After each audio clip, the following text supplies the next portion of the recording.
या देवी सर्वभूतेषु मां शैलपुत्रीरूपेण संस्थिता नमस्तस्यै नमस्तस्यै नमस्तस्यै नमो नमः। ओम दुर्ग दुर्गाय नमः। आप सभी को गुप्त नवरात्रि की मंगल शुभकामनाएं। माँ दुर्गा की कृपा से आपकी हर प्रकार की कामना पूर्ण हो। और आज माघ मास की शुक्ल पक्ष की प्रतिपदा तिथि है, तो नवरात्रि का प्रथम दिन है, मतलब गुप्त नवरात्रि का, माघ गुप्त नवरात्रि का पहला दिन है आज। और आज की वीडियो में आप जानेंगे नवरात्रि के पहले दिन की पूजा विधि। इसके साथ ही नवरात्रि के पहले दिन दुर्गा सप्तशती का पहला अध्याय सुनना चाहिए, तो आज आप सुनेंगे दुर्गा सप्तशती का पहला अध्याय। तो प्रतिदिन की पूजा विधि के साथ ही आपको दुर्गा सप्तशती के पाठ की वीडियो भी मिलेगी, आप लोग जरूर देखा कीजिए। तो सबसे पहले आप सुनेंगे कवच, अर्गला, कीलक, उसके बाद दुर्गा सप्तशती का पहला अध्याय सुनेंगे। तो वीडियो को पूरा जरूर देखिए। ओम नमः चंडिकायै। माँ दुर्गा के चंडी रूप को हमारा नमन है। यह भगवान ब्रह्मा जी के द्वारा लिखा गया चंडी कवच है, जिसमें कुल 56 छंद हैं। चामुंडा देवता, दिग्बंध देवता, जगदम्बा माता इत्यादि का ध्यान करके हम इस दुर्गा सप्तशती के पाठ का प्रारंभ कर रहे हैं। मार्कंडेय जी पितामह ब्रह्मा जी से कह रहे हैं कि हे भगवान ब्रह्मा, जो इस विश्व में गोपनीय है वह रहस्यपूर्ण है तथा जो सभी की रक्षा करता है और हमें अधर्म से बचाता है, साथ ही जिसे आपने अभी तक किसी को दिखाया भी नहीं है, ऐसा कोई साधन या उपाय मुझे बताइए। मार्कंडेय जी के इस प्रश्न पर भगवान ब्रह्मा कहते हैं कि उस साधन का नाम तो देवी कवच ही है, जो इस विश्व में अत्यधिक गोपनीय है। वह देवी कवच सभी का कल्याण करने वाला, पवित्रता और पुण्य देने वाला है। आपको इसी का ही जाप करना चाहिए, इससे ही आपका उद्धार होगा। माँ दुर्गा की 9 मूर्तियाँ हैं। माँ दुर्गा का प्रथम स्वरूप है माँ शैलपुत्री, दूसरा स्वरूप है माँ ब्रह्मचारिणी, माँ दुर्गा का तीसरा स्वरूप है माँ चंद्रघंटा और चौथा स्वरूप है माँ कुष्मांडा। उनका 5वां रूप स्कंद माता का है और छठा रूप माँ कात्यायनी है। 7वां स्वरूप है माँ कालरात्रि का और 8वां स्वरूप माँ महागौरी के नाम से प्रसिद्ध है। माँ दुर्गा का 9वां रूप है माँ सिद्धिदात्री। यही नव दुर्गा के रूप हैं, जिसे भगवान ब्रह्मा के द्वारा वेदों के माध्यम से बताया गया है। जो मनुष्य अग्नि में जल रहा हो, सभी ओर से शत्रुओं से घिर गया हो, विपरीत परिस्थितियों का सामना कर रहा हो, और उस समय यदि वह माँ दुर्गा की शरण में जाता है तो उसका कभी भी बुरा नहीं हो सकता है। अर्थात माँ दुर्गा का ध्यान किए जाने पर माँ दुर्गा उसकी हर परिस्थिति में सहायता करती हैं। यदि युद्ध का समय हो और मनुष्य संकटों में घिरा हुआ हो, तो भी माँ दुर्गा के प्रभाव से उसका कुछ भी बुरा नहीं होता है। माँ दुर्गा उसके दुख, पीड़ा, भय इत्यादि का नाश कर देती हैं। जो भी भक्तगण माँ दुर्गा की भक्ति करता है, माँ दुर्गा अवश्य ही उन्हें अभय दान देती हैं। जो कोई भी देवी दुर्गा का ध्यान करता है, माँ दुर्गा उसकी हर प्रकार से रक्षा करती हैं, और इस बात में कोई भी संशय नहीं है। चामुंडा माता का वाहन प्रेत है और वे उस पर सवारी करती हैं। वाराही माता का वाहन भैंसा है। ऐन्द्री माता का वाहन हाथी है, तो वही वैष्णवी माता का वाहन गरुड़ है। भगवान शिव की पत्नी व सभी की ईश्वरी माँ पार्वती का वाहन वृषभ है। कुमारी माता का वाहन मोर है। लक्ष्मी माता कमल के आसन पर विराजमान है और उन्होंने अपने हाथों में भी कमल लिया हुआ है। वे भगवान विष्णु को अत्यधिक प्रिय हैं। वृषभ पर बैठी हुई माँ पार्वती का रंग सफ़ेद है। भगवान ब्रह्मा की पत्नी माँ ब्राह्मी या माँ सरस्वती हंस पर बैठी हुई हैं और सभी प्रकार के आभूषण पहने हुए हैं। इस प्रकार से माता रानी अपने भिन्न भिन्न रूपों में सभी तरह के योग व शक्तियों को ली हुई हैं। उन्होंने कई प्रकार के आभूषण व रत्न पहने हुए हैं, जो उनकी शोभा को बढ़ा रहे हैं। माँ दुर्गा का एक रूप अत्यधिक क्रोध में रथ पर बैठा हुआ दिखाई देता है, जो दुष्टों का नाश करने के लिए है। वे अपने हाथ में शंख, सुदर्शन चक्र, गदा, हल, मूसल इत्यादि लिए हुए हैं। इसके अलावा उन्होंने अपने हाथों में खेटक, तोमर, परशु, पाश, त्रिशूल तथा उत्तम कोटि का धनुष भी लिया हुआ है। माँ दुर्गा दैत्यों, दुष्टों व राक्षसों का नाश कर देती हैं, भक्तों का कल्याण करती हैं तथा देवताओं का सदैव हित करती हैं। इसी उद्देश्य के तहत ही उन्होंने भिन्न भिन्न भांति के अस्त्र शस्त्र लिए हुए हैं। माँ दुर्गा के महारुद्र, प्रलयंकारी, पराक्रमी, महाशक्तिशाली, अत्यधिक उत्साही तथा भय का नाश कर देने वाले इस रूप को हम सभी नमस्कार करते हैं। माँ देवी के उस प्रलयंकारी रूप की ओर देखना भी बहुत मुश्किल है, जो शत्रुओं का भय बढ़ाने का कार्य करता है। पूर्व दिशा में इंद्री देवी मेरी रक्षा कीजिए, आग्नेय दिशा में अग्नि देवी मेरी रक्षा कीजिए, दक्षिण दिशा में वाराही माता, नैऋत्य कोण में खड़ग धारिणी माँ, पश्चिम दिशा में वारुणी देवी और वायव्य कोण में मृगवाहिनी देवी मेरी रक्षा कीजिए। उत्तर दिशा में माँ कुमारी, ईशान कोण में शूलधारिणी, आकाश से अर्थात ऊपर से माँ ब्रह्माणी तथा नीचे अर्थात पाताल लोक से माँ वैष्णवी मेरी रक्षा कीजिए। राक्षसों के शवों को अपने वाहन के रूप में उपयोग में लाने वाली माँ चामुंडा देवी, आप दशों दिशाओं से मेरी रक्षा कीजिए। आगे से माँ जया तथा पीछे से माँ विजया आप मेरी रक्षा कीजिए। माँ अजिता मेरे वाम भाग में और दक्षिण दिशा में अपराजिता देवी मेरी रक्षा करें। मेरे शिखा की रक्षा उद्योतिनी देवी और माँ उमा मेरे सिर की रक्षा करें अर्थात उसमें वास करें। आप मेरे ललाट की मालाधारी के रूप में और भौहों का यशस्विनी के रूप में संरक्षण करें। भौहों के बीच में त्रिनेत्र के रूप में और नाक की यम घंटा के रूप में रक्षा करें। दोनों आँखों के बीच में शंख माता के रूप में और कानों की द्वारवासिनी के रूप में रक्षा करें। मेरे कपाल की कालिका के रूप में और कानों के मूल की शांकरी देवी रक्षा करें। नासिका की सुगंधा देवी और होंठ के ऊपरी भाग की चर्चिका देवी रक्षा करें। होंठ के निचले भाग की रक्षा अमृत कला देवी और जीभ की सरस्वती देवी रक्षा करें। मेरे दांतों की कुमारी देवी, कंठ की चंडिका देवी, घंटिका की चित्रघंटा देवी और तालु की महामाया देवी रक्षा करें। मेरी ठोड़ी की कामाक्षी देवी, वाणी की सर्वमंगला देवी, ग्रीवा की भद्रकाली तथा मेरुदंड की धनुर्धारी देवी रक्षा करें। बाहरी कंठ की नीलग्रीवा देवी, कंठ नलिका की नलकूबरी, कंधों की खड़गनी देवी और भुजाओं की वज्रधारिणी देवी रक्षा करें। दोनों हाथों की दंडिनी देवी, अंगुलियों की जगदम्बिका माता, नाखूनों की शूलेश्वरी देवी और पेट की कुलेश्वरी देवी रक्षा करें। स्तनों की महादेवी, मन की शोक विनाशिनी देवी, हृदय की ललिता देवी और उदर की शूलधारिणी देवी रक्षा करें। नाभि की कामिनी देवी, गुहा की गुहेश्वरी देवी, लिंग की पूतना व कामिका देवी तथा गुदा की महिषवासिनी देवी रक्षा करें। कटिभाग की भगवती देवी, घुटनों की विंध्यवासिनी देवी, जांघों की महाबला देवी रक्षा करें और सभी कामनाओं को पूरा करें। मेरी घुट्टियों की नारसिंही देवी, पैरों के आगे भाग की तेजसी देवी, पैरों की उंगलियों की श्री देवी और पैरों के तले की तलवासिनी देवी रक्षा करें। पैरों के नाखूनों की दृष्टा कराली देवी, केशों की ऊर्ध्वकेशिनी देवी, रोम छिद्रों की कौबेरी देवी तथा त्वचा की बागीश्वरी देवी रक्षा करें।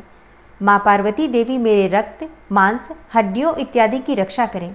आंतों की कालरात्रि देवी और पित्त की मुकुटेश्वरी देवी रक्षा करें।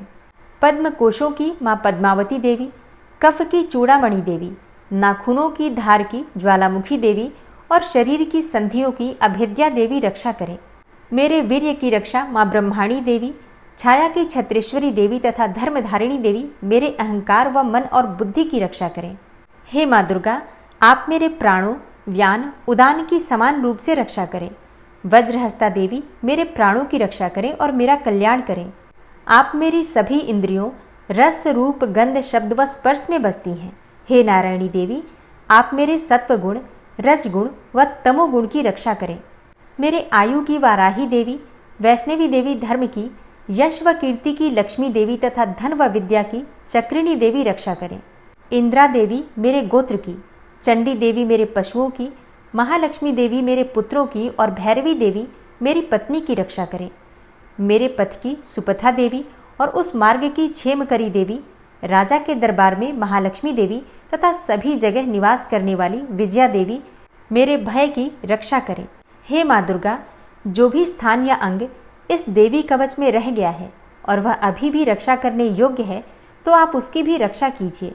आप मेरे पापों का नाश करके मेरा उद्धार कीजिए। माँ दुर्गा की आज्ञा के बिना कोई भी व्यक्ति इस विश्व में एक कदम भी आगे नहीं बढ़ सकता है। हम यदि कहीं भी जा रहे हैं तो हमें अवश्य ही इस देवी कवच का पाठ करना चाहिए और उसके बाद ही प्रस्थान करना चाहिए। इस दुर्गा रक्षा कवच के पाठ से हमें हर जगह लाभ व सफलता मिलती है और हमारे सभी काम बन जाते हैं। हम जब भी माँ दुर्गा का ध्यान करते हैं, वैसे ही हमारे सभी काम बनते चले जाते हैं। उस व्यक्ति को इस पृथ्वी पर बिना किसी तुलना के परम यश और वैभव प्राप्त होता है। जो भी भक्तगण इस देवी रक्षा कवच का पाठ करता है, उसका भय समाप्त हो जाता है, युद्ध में उसकी विजय होती है तथा वह तीनों लोकों में पूजनीय हो जाता है। देवी माता का यह रक्षा कवच देवताओं तक के लिए बहुत दुर्लभ है। जो व्यक्ति इस देवी कवच का तीनों समय श्रद्धा भाव के साथ पाठ करता है, उसे देवी माता की कृपा से तीनों लोकों में विजय मिलती है। वह अकाल मृत्यु के भय से दूर होता है तथा 100 वर्षों से भी अधिक समय तक जीवित रहता है। इस दुर्गा कवच के पाठ से व्यक्ति के शरीर में होने वाले हर तरह के रोग समाप्त हो जाते हैं। उसके शरीर में बनने वाला विष भी समाप्त हो जाता है तथा कोई रोग उसका कुछ भी बिगाड़ नहीं सकता है। जो भी मनुष्य इस दुर्गा रक्षा कवच को अपने हृदय में धारण कर लेता है, उस पर इस पृथ्वी पर होने वाले सभी तरह के अभिचारण मंत्र तंत्र का प्रभाव समाप्त हो जाता है। सभी तरह की डाकिनी शाकिनी, अंतरिक्ष में रहने वाले अति शक्तिशाली व भयंकर डाकिन, भूत, पिशाच, यक्ष, गंधर्व, राक्षस, ब्रह्म राक्षस, वेताल, कुष्मांडा, भैरव इत्यादि सभी तरह की नकारात्मक शक्तियों के प्रभाव इस दुर्गा कवच के माध्यम से समाप्त हो जाते हैं। इस रक्षा कवच का पाठ करने वाला व्यक्ति राजा से सम्मान प्राप्त करता है और उसकी सुख संपत्ति में वृद्धि होती है। जो भी व्यक्ति इस देवी कवच का पाठ करता है, उसका हर जगह यश बढ़ता ही जाता है। और जो भी इस कवच का 7 बार जाप करता है, उसका वंश इस पृथ्वी के अंत तक रहता है। इसके पश्चात जब उसकी मृत्यु हो जाती है, तब वह माँ दुर्गा के आशीर्वाद से परम स्थान को प्राप्त करता है, जो देवताओं को भी अत्यंत दुर्लभ है। उसे महामाया का प्रसाद मिलता है और उसकी मुक्ति हो जाती है। वह माँ दुर्गा के आशीर्वाद से सुंदर रूप को धारण करता है और भगवान शिव के समान आनंद प्राप्त करता है। और अब पूरे भक्तिभाव से माँ दुर्गा का ध्यान करके अर्गला स्तोत्र का पाठ करते हैं। ओम नमः चंडिकायै। माँ चंडिका देवी को नमस्कार है। मार्कंडेय ऋषि जी कहते हैं, जयंती अर्थात सबसे उत्कृष्ट एवं विजयशालिनी, मंगला अर्थात अपने भक्तों के जन्म मरण आदि संसार बंधन को दूर करने वाली, मोक्षदायिनी मंगलदायी देवी, काली अर्थात प्रलय काल में संपूर्ण सृष्टि को अपना ग्रास बना लेने वाली देवी, भद्रकाली अर्थात अपने भक्तों के लिए ही भद्र अथवा मंगल स्वीकार करने वाली, कपालिनी अर्थात हाथ में कपाल तथा गले में मुंडमाला धारण करने वाली, दुर्गा अर्थात कर्म एवं उपासना स्वरूप दुस्साध्य साधन से प्राप्त होने वाली, क्षमा अर्थात अत्यंत करुणामय स्वभाव होने के कारण अपने भक्तों के सारे अपराध क्षमा करने वाली, शिवा अर्थात सबका कल्याण करने वाली, धात्री अर्थात संपूर्ण प्रपंच को धारण करने वाली, स्वाहा अर्थात स्वाहा रूप से यज्ञ भाग ग्रहण करके देवताओं का पोषण करने वाली, और स्वधा अर्थात स्वधा रूप से श्राद्ध और तर्पण को स्वीकार करके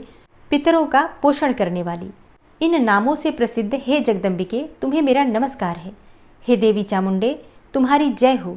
संपूर्ण प्राणियों की पीड़ा हरने वाली देवी, तुम्हारी जय हो। सब में व्याप्त रहने वाली देवी, तुम्हारी जय हो।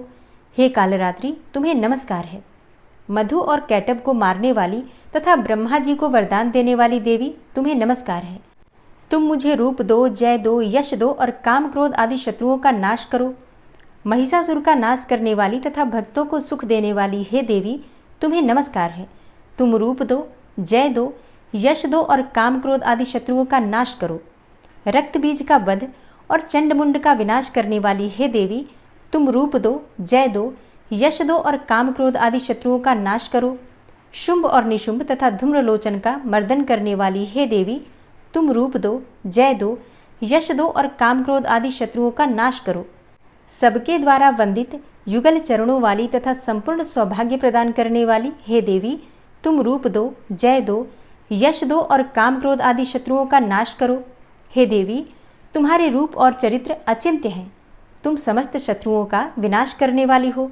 तुम रूप दो, जय दो, यश दो और काम क्रोध आदि शत्रुओं का नाश करो। पापों को दूर करने वाली हे चंडिके, जो भक्तिपूर्वक तुम्हारे चरणों में सर्वदा मस्तक झुकाते हैं, उन्हें रूप दो, जय दो, यश दो और उनके काम क्रोध आदि शत्रुओं का नाश करो। रोगों का नाश करने वाली हे चंडिके, जो भक्तिपूर्वक तुम्हारी स्तुति करते हैं, उन्हें रूप दो, जय दो, यश दो और उनके काम क्रोध आदि शत्रुओं का नाश करो। हे चंडिके, इस संसार में जो भक्तिपूर्वक तुम्हारी पूजा करते हैं, उन्हें रूप दो, जय दो, यश दो और उनके काम क्रोध आदि शत्रुओं का नाश करो। मुझे सौभाग्य और आरोग्य दो, परम सुख दो। रूप दो, जय दो, यश दो और मेरे काम क्रोध आदि शत्रुओं का नाश करो। जो मुझसे द्वेष रखते हों, उनका नाश और मेरे बल की वृद्धि करो। रूप दो, जय दो, यश दो और मेरे काम क्रोध आदि शत्रुओं का नाश करो। हे देवी, मेरा कल्याण करो। मुझे उत्तम संपत्ति प्रदान करो। रूप दो, जय दो, यश दो और मेरे काम क्रोध आदि शत्रुओं का नाश करो। हे अंबिके, देवता और असुर दोनों ही अपने माथे के मुकुट की मड़ियों को तुम्हारे चरणों पर घिसते रहते हैं। तुम रूप दो, जय दो, यश दो और काम क्रोध आदि शत्रुओं का नाश करो। तुम अपने भक्तजनों को विद्वान, यशस्वी और लक्ष्मीवान बनाओ तथा रूप दो, जय दो, यश दो और उनके काम क्रोध आदि शत्रुओं का नाश करो। प्रचंड दैत्यों के दर्प का दलन करने वाली हे चंडिके, मुझ शरणागत को रूप दो, जय दो, यश दो और मेरे काम क्रोध आदि शत्रुओं का नाश करो। चतुर्मुख ब्रह्मा जी के द्वारा प्रशंसित चार भुजाधारिणी हे परमेश्वरी, तुम रूप दो, जय दो, यश दो और काम क्रोध आदि शत्रुओं का नाश करो। हे देवी अंबिके, भगवान विष्णु नित्य निरंतर भक्ति पूर्वक तुम्हारी स्तुति करते रहते हैं। तुम रूप दो, जय दो, यश दो और काम क्रोध आदि शत्रुओं का नाश करो। हिमालय कन्या पार्वती के पति महादेव जी के द्वारा प्रशंसित होने वाली हे परमेश्वरी, तुम रूप दो, जय दो, यश दो और काम क्रोध आदि शत्रुओं का नाश करो।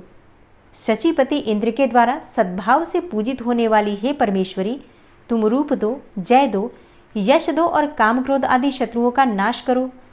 प्रचंड भुजदंडों वाले दैत्यों का घमंड चूर करने वाली हे देवी, तुम रूप दो, जय दो, यश दो और काम क्रोध आदि शत्रुओं का नाश करो। हे देवी अंबिके, तुम अपने भक्तजनों को सदा असीम आनंद प्रदान करती रहती हो। मुझे रूप दो, जय दो, यश दो और मेरे काम क्रोध आदि शत्रुओं का नाश करो। मन की इच्छा के अनुसार चलने वाली मनोहर पत्नी प्रदान करो, जो दुर्गम संसार सागर से तारने वाली तथा उत्तम कुल में उत्पन्न हुई हो। जो मनुष्य इस अर्गला स्तोत्र का पाठ करके सप्तशती रूपी महास्तोत्र का पाठ करता है, वह सप्तशती की जप संख्या से मिलने वाले श्रेष्ठ फल को प्राप्त होता है। साथ ही वह प्रचुर संपत्ति भी प्राप्त कर लेता है। अर्गला स्तोत्र संपूर्ण हुआ और अब आप सुनेंगे कीलक स्तोत्र। ओम नमः चंडिकायै। मार्कंडेय ऋषि जी कहते हैं, चंडिका देवी को नमस्कार है। विशुद्ध ज्ञान ही जिनका शरीर है, तीनों वेद ही जिनके तीनों दिव्य नेत्र हैं और जो कल्याण प्राप्ति के हेतु हैं तथा अपने मस्तक पर अर्धचंद्र का मुकुट धारण करते हैं, उन भगवान शिव को नमस्कार है। मंत्रों का जो अभिकीलक है, अर्थात मंत्रों की सिद्धि में विघ्न उपस्थित करने वाले शाप रूपी कीलक का जो निवारण करने वाला है, उस सप्तशती स्तोत्र को संपूर्ण रूप से जानना चाहिए और जानकर उसकी उपासना करनी चाहिए। यद्यपि सप्तशती के अतिरिक्त अन्य मंत्रों के जप में भी जो निरंतर लगा रहता है, वह भी कल्याण का भागी होता है। उसके भी उच्चाटन आदि कर्म सिद्ध होते हैं तथा उसे भी समस्त दुर्लभ वस्तुओं की प्राप्ति हो जाती है। तथापि जो अन्य मंत्रों का जप न करके केवल इस सप्तशती नामक स्तोत्र से ही देवी की स्तुति करते हैं, उन्हें स्तुति मात्र से ही सच्चिदानंद स्वरूपिणी देवी सिद्ध हो जाती हैं। उन्हें अपने कार्य की सिद्धि के लिए मंत्र, औषधि तथा अन्य किसी साधन के उपयोग की आवश्यकता नहीं रहती। बिना जप के ही उनके उच्चाटन आदि समस्त अभिचारिक कर्म सिद्ध हो जाते हैं। इतना ही नहीं, उनकी संपूर्ण अभिष्ट वस्तुएं भी सिद्ध हो जाती हैं। लोगों के मन में यह शंका थी कि जब केवल सप्तशती की उपासना से अथवा सप्तशती को छोड़कर अन्य मंत्रों की उपासना से भी समान रूप से सब कार्य सिद्ध होते हैं, तब इनमें श्रेष्ठ कौन सा साधन है। लोगों की इस शंका को सामने रखकर भगवान शंकर ने अपने पास आए हुए जिज्ञासुओं को समझाया कि यह सप्तशती नामक संपूर्ण स्तोत्र ही सर्वश्रेष्ठ एवं कल्याणमय है। तदनंतर भगवती चंडिका के सप्तशती नामक स्तोत्र को महादेव जी ने गुप्त कर दिया। सप्तशती के पाठ से जो पुण्य प्राप्त होता है, उसकी कभी समाप्ति नहीं होती, परंतु अन्य मंत्रों के जप से उत्पन्न पुण्य की समाप्ति हो जाती है। अतः भगवान शिव ने अन्य मंत्रों की अपेक्षा जो सप्तशती की ही श्रेष्ठता का निर्णय किया, उसे यथार्थ ही जानना चाहिए। अन्य मंत्रों का जप करने वाला पुरुष भी यदि सप्तशती के स्तोत्र और जप का अनुष्ठान कर ले, तो वह भी पूर्ण रूप से ही कल्याण का भागी होता है। इसमें तनिक भी संदेह नहीं है। जो साधक कृष्ण पक्ष की चतुर्दशी अथवा अष्टमी को एकाग्रचित्त होकर भगवती की सेवा में अपना सर्वस्व समर्पित कर देता है और फिर उसे प्रसाद रूप से ग्रहण करता है, उसी पर भगवती प्रसन्न होती हैं, अन्यथा उनकी प्रसन्नता नहीं प्राप्त होती। इस प्रकार सिद्धि के प्रतिबंधक रूप कील के द्वारा महादेव जी ने इस स्तोत्र को कीलित कर रखा है। जो पूर्वोक्त रीति से निष्कीलन करके इस सप्तशती स्तोत्र का प्रतिदिन स्पष्ट उच्चारण पूर्वक पाठ करता है, वह मनुष्य सिद्ध हो जाता है, वही देवी का पार्षद होता है और वही गंधर्व भी होता है। सर्वत्र विचरते रहने पर भी इस संसार में उसे कहीं भी भय नहीं होता। वह अपमृत्यु के वश में नहीं पड़ता तथा देह त्यागने के बाद वह मोक्ष प्राप्त कर लेता है। अतः कीलन को जानकर उसका परिहार करके ही सप्तशती का पाठ आरंभ करें। जो ऐसा नहीं करता उसका नाश हो जाता है। इसलिए कीलक और निष्कीलन का ज्ञान प्राप्त करने पर ही यह स्तोत्र निर्दोष होता है और विद्वान पुरुष इस निर्दोष स्तोत्र का ही पाठ आरंभ करते हैं। स्त्रियों में जो कुछ भी सौभाग्य आदि दृष्टिगोचर होता है वह सब देवी के प्रसाद रूप का ही फल है। अतः इस कल्याणमय स्तोत्र का सदा जाप करना चाहिए। इस स्तोत्र का मंद स्वर से पाठ करने पर स्वल्प फल की प्राप्ति होती है और उच्च स्वर से पाठ करने पर पूर्ण फल की सिद्धि होती है। अतः उच्च स्वर से ही इसका पाठ आरंभ करना चाहिए। जिनके प्रसाद से ऐश्वर्य, सौभाग्य, आरोग्य, संपत्ति, शत्रुनाश तथा परम मोक्ष की भी सिद्धि होती है, उस कल्याणमयी जगदम्बा की स्तुति मनुष्य क्यों नहीं करते।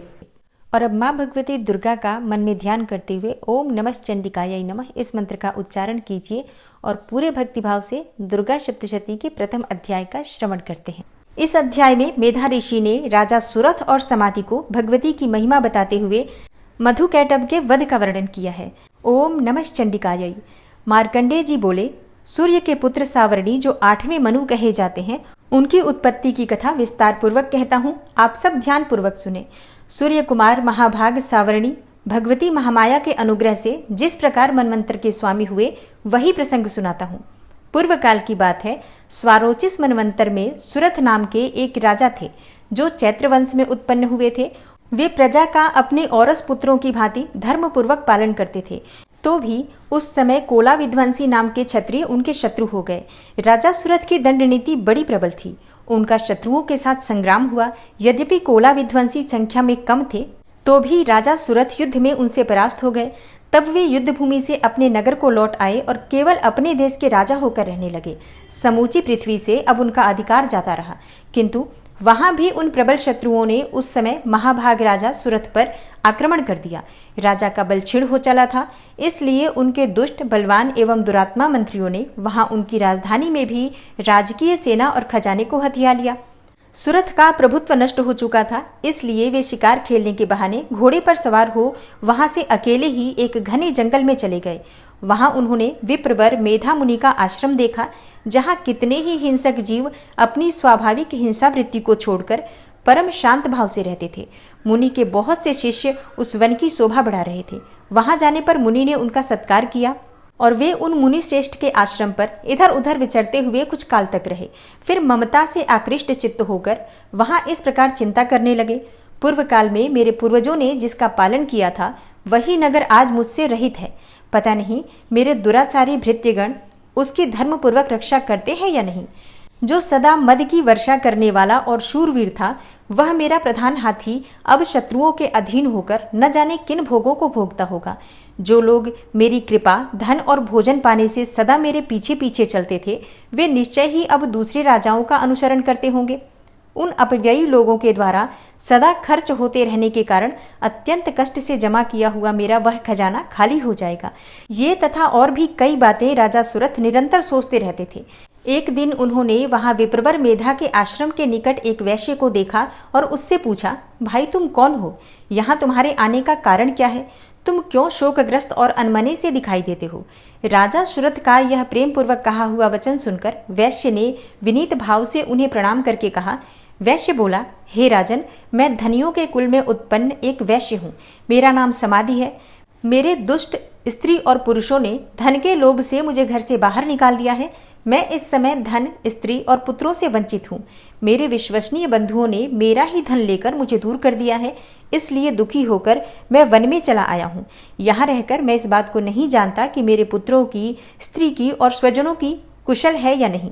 इस समय घर में वे कुशल से रहते हैं अथवा उन्हें कोई कष्ट है। वे मेरे पुत्र कैसे हैं? क्या वे सदाचारी हैं अथवा दुराचारी हो गए हैं?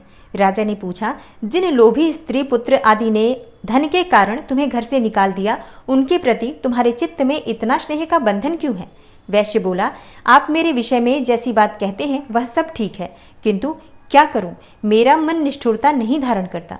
जिन्होंने धन के लोभ में पड़कर पिता के प्रति स्नेह, पति के प्रति प्रेम तथा आत्मीय जन के प्रति अनुराग को तिलांजलि दे मुझे घर से बाहर निकाल दिया है, उन्हीं के प्रति मेरे हृदय में इतना स्नेह है। हे महामते, गुणहीन बंधुओं के प्रति भी जो मेरा चित्त इस प्रकार से प्रेम मग्न हो रहा है, यह क्या है? इस बात को मैं जानकर भी नहीं जान पाता। उनके लिए मैं लंबी सांसें ले रहा हूँ और मेरा हृदय अत्यंत दुखित हो रहा है।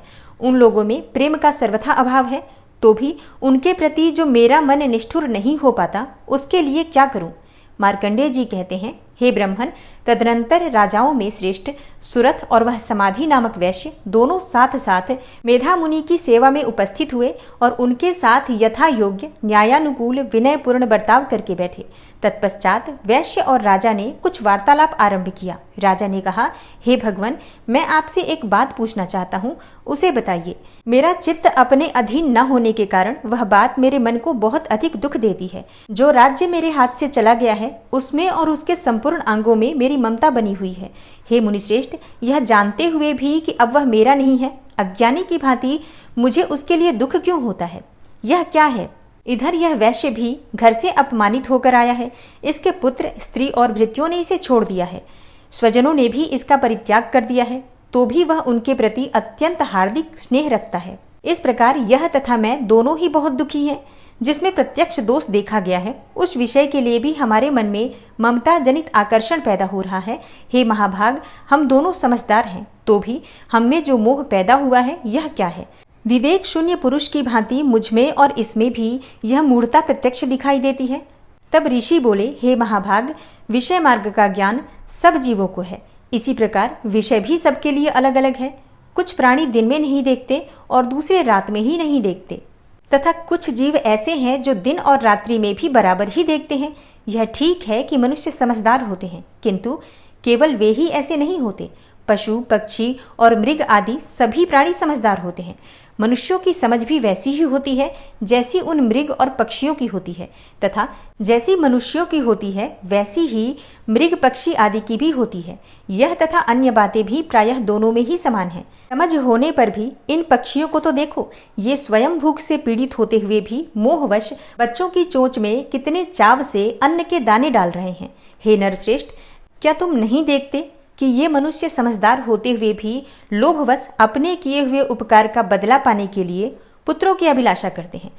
यद्यपि उनमें समझ की कमी नहीं है, तथापि वे संसार की स्थिति, जन्म मरण की परंपरा बनाए रखने वाले भगवती महामाया के प्रभाव द्वारा ममतामय भंवर से युक्त मोह के गहरे गर्त में गिराए गए हैं। इसलिए इसमें आश्चर्य नहीं करना चाहिए। जगदीश्वर भगवान विष्णु की योग निद्रा रूपा जो भगवती महामाया है, उन्हीं से यह जगत मोहित हो रहा है। वे भगवती महामाया देवी ज्ञानियों के भी चित्त को बलपूर्वक खींचकर मोह में डाल देती हैं। वे ही इस संपूर्ण चराचर जगत की सृष्टि करती हैं, तथा वे ही प्रसन्न होने पर मनुष्यों को मुक्ति के लिए वरदान देती हैं। वे ही पराविद्या, संसार बंधन और मोक्ष की हेतुभूता सनातनी देवी तथा संपूर्ण ईश्वरों की भी अधीश्वरी हैं। राजा ने पूछा, हे भगवान, जिन्हें आप महामाया कहते हैं, ये देवी कौन है? ब्रह्मन, उनका आविर्भाव कैसे हुआ तथा उनके चरित्र कौन कौन हैं? ब्रह्मवेताओं में श्रेष्ठ महर्षि उन देवी का जैसा प्रभाव हो, जैसा स्वरूप हो और जिस प्रकार प्रादुर्भाव हुआ हो, वह सब मैं आपके मुख से सुनना चाहता हूँ। तब ऋषि बोले, हे राजन, वास्तव में तो ये देवी नित्य स्वरूपा ही है। संपूर्ण जगत उन्हीं का रूप है तथा उन्होंने समस्त विश्व को व्याप्त कर रखा है। तथापि उनका प्राकट्य अनेक प्रकार से होता है, वह मुझसे सुनो। यद्यपि वे नित्य और अजन्मा हैं, तथापि जब देवताओं का कार्य सिद्ध करने के लिए प्रकट होती हैं, उस समय लोक में उत्पन्न हुई कहलाती हैं। कल्प के अंत में जब संपूर्ण जगत एकार्णव में निमग्न हो रहा था और सबके प्रभु भगवान विष्णु शेषनाग की शैया बिछाकर योग निद्रा का आश्रय ले सो रहे थे, उस समय उनके कानों के मैल से दो भयंकर असुर उत्पन्न हुए, जो मधु और कैटभ के नाम से विख्यात थे। वे दोनों ब्रह्मा जी का वध करने के लिए तैयार हो गए। भगवान विष्णु के नाभि कमल में विराजमान प्रजापति ब्रह्मा जी ने जब उन दोनों भयानक असुरों को अपने पास आया और भगवान को सोया हुआ देखा, तब एकाग्र चित्त होकर उन्होंने भगवान विष्णु को जगाने के लिए उनके नेत्रों में निवास करने वाली योग निद्रा का स्तवन आरंभ किया, जो इस विश्व की अधीश्वरी, जगत को धारण करने वाली, संसार का पालन और संहार करने वाली तथा तेजः स्वरूपा भगवान विष्णु की अनुपम शक्ति है। उन्हीं भगवती निद्रा देवी की भगवान ब्रह्मा स्तुति करने लगे। ब्रह्मा जी ने कहा, हे देवी, तुम ही स्वाहा, तुम ही स्वधा और तुम ही वसटकार हो। स्वर भी तुम्हारे ही स्वरूप है और तुम ही जीवनदायिनी सुधा हो। नित्य अक्षर प्रणव में अकार उकार मकार इन तीनों मात्राओं के रूप में तुम ही स्थित हो तथा इन 3 मात्राओं के अतिरिक्त जो बिंदु रूपा नित्य अर्ध मात्रा है, जिसका विशेष रूप से उच्चारण नहीं किया जा सकता, वह भी तुम ही हो। हे देवी, तुम ही संध्या, सावित्री तथा परम जननी हो। हे देवी, तुम ही इस विश्व ब्रह्मांड को धारण करती हो। तुमसे ही इस जगत की सृष्टि होती है, तुम्ही से इसका पालन होता है और सदा तुम ही कल्प के अंत में सबको अपना ग्रास बना लेती हो। हे जगन्मयी देवी, इस जगत की उत्पत्ति के समय तुम सृष्टि रूपा हो, पालन काल में स्थिति रूपा हो तथा कल्पांत के समय संहार रूप धारण करने वाली हो। तुम ही महाविद्या, महामाया, महामेधा, महास्मृति, महामोह रूपा, महादेवी और महासुरी हो और तुम ही तीनों गुणों को उत्पन्न करने वाली सबकी प्रकृति हो। भयंकर काल रात्रि, महारात्रि और मोहरात्रि भी तुम ही हो। तुम ही श्रीम, तुम ही ईश्वरी, तुम ही ह्रीम और तुम ही बोध स्वरूपा बुद्धि हो। लज्जा, पुष्टि, तुष्टि, शांति और क्षमा भी तुम ही हो। तुम खड्गधारिणी, शूलधारिणी, घोर रूपा तथा गदा, चक्र, शंख और धनुष धारण करने वाली हो। बाण, भुशुंडी और परिघ ये भी तुम्हारे अस्त्र हैं। तुम सौम्य और सौम्यतर हो। इतना ही नहीं, जितने भी सौम्य एवं सुंदर पदार्थ हैं, उन सबकी अपेक्षा तुम अत्यधिक सुंदरी हो। पर और अपर सबसे परे रहने वाली परमेश्वरी तुम ही हो। हे सर्वस्वरूपे देवी, कहीं भी सत असत रूप जो कुछ वस्तुएं हैं और उन सबकी जो शक्ति है, वह तुम ही हो। ऐसी अवस्था में तुम्हारी स्तुति क्या हो सकती है? जो इस जगत की सृष्टि, पालन और संहार करते हैं, उन भगवान को भी जब तुमने निद्रा के अधीन कर दिया है, तब तुम्हारी स्तुति करने में यहाँ कौन समर्थ हो सकता है? मुझको, भगवान शंकर को तथा भगवान विष्णु को भी तुमने ही शरीर धारण कराया है, अतः तुम्हारी स्तुति करने की शक्ति किसमें है? हे देवी, तुम तो अपने इन उदार प्रभावों से ही प्रशंसित हो। ये जो दोनों दुर्धर असुर मधु और कैटभ हैं, इनको मोह में डाल दो और जगदीश्वर भगवान विष्णु को शीघ्र ही जगा दो और इसके साथ ही इनके भीतर इन दोनों महान असुरों को मार डालने की बुद्धि उत्पन्न कर दो। तब ऋषि कहते हैं, हे राजन, जब ब्रह्मा जी ने वहां मधु और कैटभ को मारने के उद्देश्य से भगवान विष्णु को जगाने के लिए तमोगुण की अधिष्ठात्री देवी योग निद्रा की इस प्रकार स्तुति की, तब वे भगवान के नेत्र, मुख, नासिका, बाहु, हृदय और वक्षस्थल से निकलकर अव्यक्त जन्मा ब्रह्मा जी की दृष्टि के समक्ष खड़ी हो गई। योग निद्रा से मुक्त होने पर जगत के स्वामी भगवान जनार्दन उस एकार्णव के जल में शेषनाग की सैया से जाग उठे। फिर उन्होंने उन दोनों असुरों को देखा। वे दुरात्मा मधु और कैटभ अत्यंत बलवान तथा पराक्रमी थे। वे क्रोध से लाल आंखें किए ब्रह्मा जी को खा जाने के लिए उद्योग कर रहे थे। तब भगवान श्री हरि ने उठकर उन दोनों के साथ 5000 वर्षों तक केवल बाहु युद्ध किया। वे दोनों भी अत्यंत बल के कारण उन्मत्त हो रहे थे। इधर महामाया ने भी उन्हें मोह में डाल रखा था, इसलिए वे भगवान विष्णु से कहने लगे, हम तुम्हारी वीरता से संतुष्ट हैं, तुम हम लोगों से कोई वर मांगो। श्री भगवान बोले, यदि तुम दोनों मुझ पर प्रसन्न हो तो अब मेरे हाथ से मारे जाओ। बस इतना सा ही मैंने वर मांगा है, यहाँ दूसरे किसी वर से क्या लेना है। ऋषि कहते हैं, इस प्रकार धोखे में आ जाने पर जब उन्होंने संपूर्ण जगत में जल ही जल देखा, तब कमल नयन भगवान से कहा, जहाँ पृथ्वी जल में डूबी हुई न हो, जहाँ सूखा स्थान हो, वहीं हमारा वध करो। ऋषि कहते हैं, तब तथास्तु कहकर शंख, चक्र और गदा धारण करने वाले भगवान ने उन दोनों के मस्तक अपनी जांघ पर रखकर चक्र से काट डाले। इस प्रकार ये देवी महामाया ब्रह्मा जी की स्तुति करने पर स्वयं प्रकट हुई थी। अब पुनः तुमसे उनके प्रभाव का वर्णन करता हूँ, सुनो। इस प्रकार श्री मार्कंडेय पुराण में सावर्णिक मनवंतर की कथा के अंतर्गत देवी महात्म्य में मधु कैटभ वध नामक पहला अध्याय पूरा हुआ। अब बात करें पहले दिन की पूजा विधि के बारे में, तो देखिए, आपको सुबह जल्दी उठना है। सूर्योदय से पहले उठ जाइए। उठकर नित्य कर्मों से निवृत्त होकर स्नान कर लीजिए। मंदिर की सफाई अगर आपने एक दिन पहले कर ली है तो बहुत अच्छी बात है, नहीं की है तो आप उस दिन भी कर सकते हैं, मतलब पहले दिन भी कर सकते हैं। पूजा प्रारंभ करने से पहले मंदिर की साफ सफाई कर लीजिए। और हाँ, आप चाहें तो अलग से चौकी लगाकर पूजा कर सकते हैं, नहीं तो मंदिर में भी कर सकते हैं। सबसे पहले स्नान करने के बाद भगवान सूर्यदेव को जल देना है। उसके बाद से अपने घर के मंदिर में आ जाइए, आसन डालकर बैठ जाइए। पूजा की सभी सामग्री आपको पहले ही एकत्र करके रख लेना है। अगर कलश की स्थापना करना है या जो भी सामग्री आप पूजा में प्रयोग करना चाहते हैं, आप सभी जानते हैं नवरात्रि में जिस प्रकार से हम पूजा करते हैं, बिल्कुल उसी प्रकार से इस नवरात्रि में भी हमें वही सामग्री का प्रयोग करना होता है। तो जैसे अगर आप कलश की स्थापना करना चाहते हैं तो पहले कलश ले लीजिए। किसी भी धातु का आप पात्र ले सकते हैं कलश के लिए। और कलश की स्थापना करना वैसे तो आप सब जानते ही होंगे, लेकिन अगर आप नहीं जानते हैं, कुछ ऐसे भी लोग हैं जो कि पहली बार कलश की स्थापना कर रहे होंगे, तो उनके लिए बता दूं। एक पात्र ले लीजिए, उस पात्र में सबसे पहले आपको गंगा जल डालना है। किसी भी पवित्र नदी का जल हो तो वो भी आप प्रयोग कर सकते हैं, या फिर गंगा जल डाल सकते हैं। और इसी पात्र को आप जल से भर दीजिए, शुद्ध जल से। और अब इस पात्र में आपको डालना है कुछ सामग्री, जैसे कि आप हल्दी लेंगे, साबुत हल्दी। साबुत हल्दी ना हो तो आप पाउडर हल्दी भी डाल सकते हैं, एक चुटकी। और इसके साथ ही एक सिक्का, चांदी का या फिर नॉर्मल सिक्का ले सकते हैं। सुपारी लेंगे और लौंग, इलायची, 2 लौंग लेंगे, फूल वाली लौंग, और 2 ही हरी इलायची आपको लेना है। तो कलश में 5 चीज़ें डालनी जरूरी होती हैं, जैसे कि हल्दी, सुपारी, सिक्का, लौंग और हरी इलायची। इसके बाद आप चाहे तो थोड़े से अक्षत के दाने भी डाल सकते हैं, अखंडित चावल और थोड़े से पुष्प भी डाल सकते हैं। इसके ऊपर आपको पंचपल्लव रखना है, मतलब आम के या फिर अशोक के पत्ते आप रख दीजिए। और अब इसके ऊपर आपको पूर्ण पात्र रखना है। एक पात्र में थोड़ा सा चावल भर कर रख दीजिए और इसी के ऊपर नारियल रख दीजिए। और हाँ, नारियल का मुख आपकी तरफ होना चाहिए, इस बात का आपको ध्यान रखना है। कलश की स्थापना आपकी हो गई। कलश के नीचे थोड़ा चावल जरूर रखा जाता है। आप साबुत अखंडित चावल कलश के नीचे रख दीजिए। आप चाहे तो रंग कर भी रख सकते हैं, जैसे कि लाल या फिर पीले रंग के चावल भी रख सकते हैं, या फिर प्लेन सफ़ेद चावल भी रख सकते हैं। अखंडित चावल का प्रयोग कीजिएगा पूजा में, इस बात का आपको ध्यान रखना है। खंडित मतलब टूटे हुए टुकड़े चावल के नहीं होने चाहिए।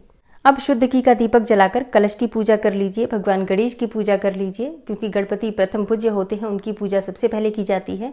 और इसके बाद माँ दुर्गा की विधि विधान से पूजा कर लीजिए। और हाँ, पहला दिन है, संकल्प लेना है आपको, किस प्रकार से आपको पूजा आराधना करनी है। व्रत धारण करना है या फिर मंत्रों का जप करना है, कोई विशेष मनोकामना है, मतलब जिस भी प्रकार से आप पूजा करना चाहते हैं उसका संकल्प आपको पहले ही दिन लेना है। तो आज आप अपने हाथ में जल और पुष्प लेकर व्रत का या फिर पूजा का जो भी आप करना चाहते हैं संकल्प ले लीजिए। अपना नाम, अपना गोत्र और जिस स्थान पर आप रह रहे हैं उस स्थान का नाम बोलिए।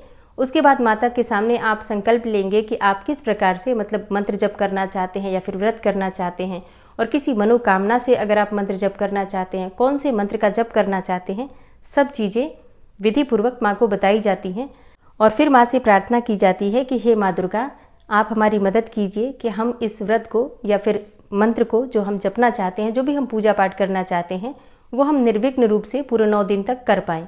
किसी भी प्रकार की विघ्न बाधा हमारी पूजा पाठ में ना आए, इस प्रकार से माता से प्रार्थना की जाती है। तो पहले ही दिन आपको संकल्प में इस प्रकार से माँ से प्रार्थना करके और अपनी पूजा का, मंत्र का या फिर साधना का संकल्प लेना है। इसके बाद आपके पास जो भी सामग्री हो, अक्षत, पुष्प, धूप, दीप इत्यादि सभी चीज़ों से माँ की विधि विधान से पूजा कर लीजिए। नवरात्रि के पहले दिन माँ को भोग क्या लगता है? शुद्ध घी का, गाय के शुद्ध घी का भोग लगता है माता को पहले दिन। इसके साथ ही सफ़ेद मिठाई का भोग आप लगा सकते हैं। विशेषकर दूध से बनी हुई जो मिठाइयाँ होती हैं, आप चाहें तो नवरात्रि में हर रोज़ लगा सकते हैं। इसके अलावा एक पान का पत्ता लेना है, उस पान के पत्ते पर एक बतासा और 2 लौंग रखना है फूल वाली। ये माता को अर्पित करना है भोग स्वरूप में। ये आपको हर रोज़ अर्पित करना है, मतलब लौंग और बताशा और पान का पत्ता, ये प्रतिदिन माँ को भोग लगाना चाहिए। अगर मान लीजिए आपको पान का पत्ता नहीं मिलता है, क्योंकि बहुत से लोग कहेंगे कि हमारे घर के आसपास पान के पत्ते रोज़ नहीं मिल पाते हैं, तब हम क्या करें? तो देखिए, ऐसे में आप पहले दिन पान के पत्ते का प्रयोग ज़रूर कीजिए। इसके बाद आपको नहीं मिल पाता है तो आप बताशा और लौंग भी अर्पित कर सकते हैं। मतलब लौंग और बताशे का भोग ज़रूर लगता है माता को, इस बात का आपको ध्यान रखना है। आप चाहें तो सुबह शाम दोनों समय लगा सकते हैं लौंग बताशे का भोग। इसके अलावा आप फलों का भोग भी लगा सकते हैं। जो भी फल आपके पास उपलब्ध हो, माता को अर्पित कीजिए। और पूजा करते समय मंत्रों का जप करते रहिए। माता के किसी भी मंत्र का जप आप कर सकते हैं, कोई भी स्तोत्र पढ़ सकते हैं, कोई भी नाम जप कर सकते हैं। मतलब मौन रहकर पूजा नहीं करना है, पूजा करते समय मंत्रों का जप करते रहिए। और फिर जब आप संकल्प ले लेते हैं, उसके बाद विधि विधान से पूजा करने के बाद माँ की आरती कर सकते हैं। अब सुबह और शाम आप चाहें तो दोनों समय मंत्रों का जप कर सकते हैं अपनी इच्छा के अनुसार। बहुत से भक्तों के प्रश्न आए हैं कि हम किस समय पूजा करें, मतलब सुबह कौन सा टाइम होना चाहिए, शाम को कौन सा टाइम होना चाहिए। देखिए, हम सात्विक पूजा कर रहे हैं। पहले दिन माता शैलपुत्री का ध्यान आपको करना है और माता शैलपुत्री की पूजा करनी है। तो जिस प्रकार से नवरात्रि में हम सुबह ब्रह्म मुहूर्त में पूजा कर लेते हैं, या फिर कुछ लोग सूर्योदय के समय भी पूजा कर लेते हैं, तो बिल्कुल उसी प्रकार से पूजा करेंगे। और शाम के समय भी जब हम दीप बाती अपने घर में करते हैं, संध्या काल की, संध्या वंदन की, उसी समय आप पूजा कर सकते हैं। इसके अलावा जैसे कि अगर आप कोई विशेष मंत्र जपना चाहते हैं, कोई साधना कर रहे हैं, तो अपने अनुसार आप एक शांति का माहौल आपके घर में हो, उसके अनुसार आप समय निर्धारित कर सकते हैं। जैसे कि रात्रि में देर रात्रि पूजा की जा सकती है नवरात्रों में। सुबह ब्रह्म मुहूर्त में उठकर भी आप पूजा कर सकते हैं, मतलब 3 बजे से 5 बजे के बीच में भी पूजा कर सकते हैं।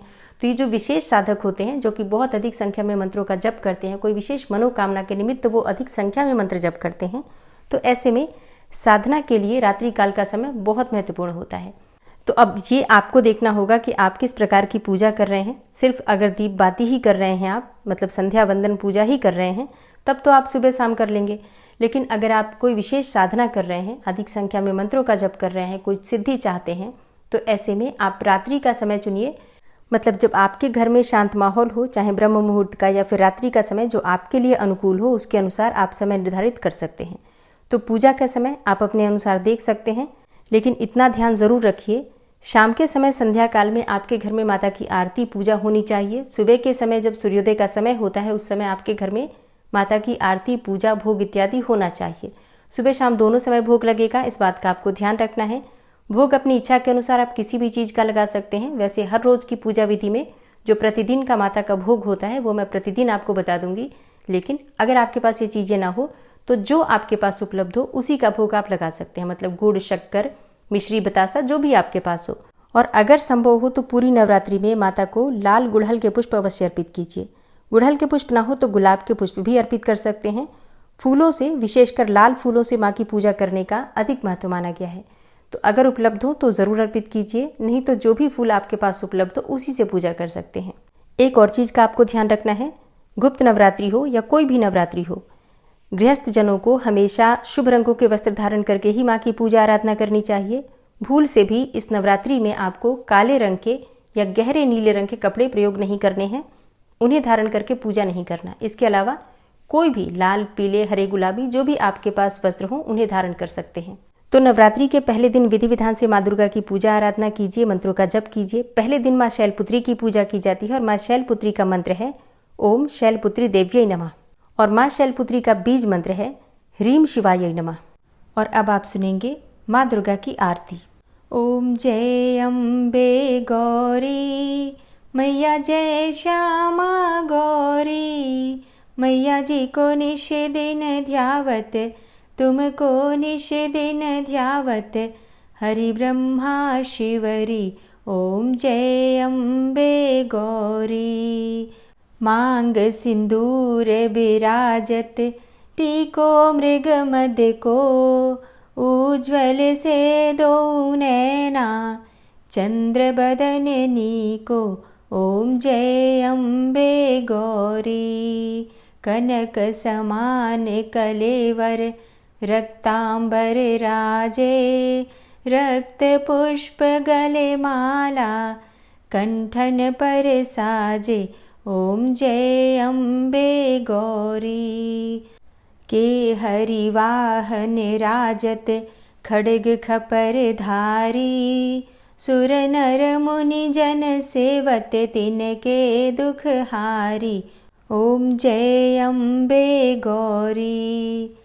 कानन कुंडल शोभित, नासाग्रे मोती, कोटिक चंद्र दिवाकर, राजत समज्योति ओम जय अम्बे गौरी।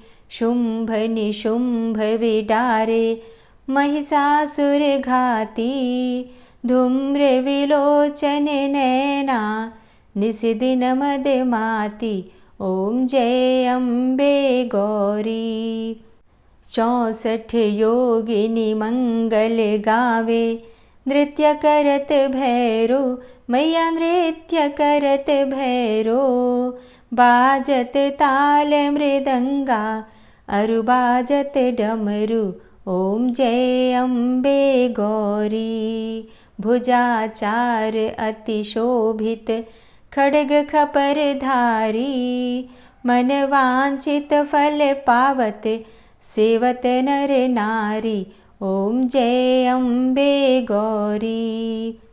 कंचन थाल विराजत, अगर कपूर बाती, श्रीमाल के तुम राजत, कोटि रतन ज्योति मैया जय अम्बे गौरी।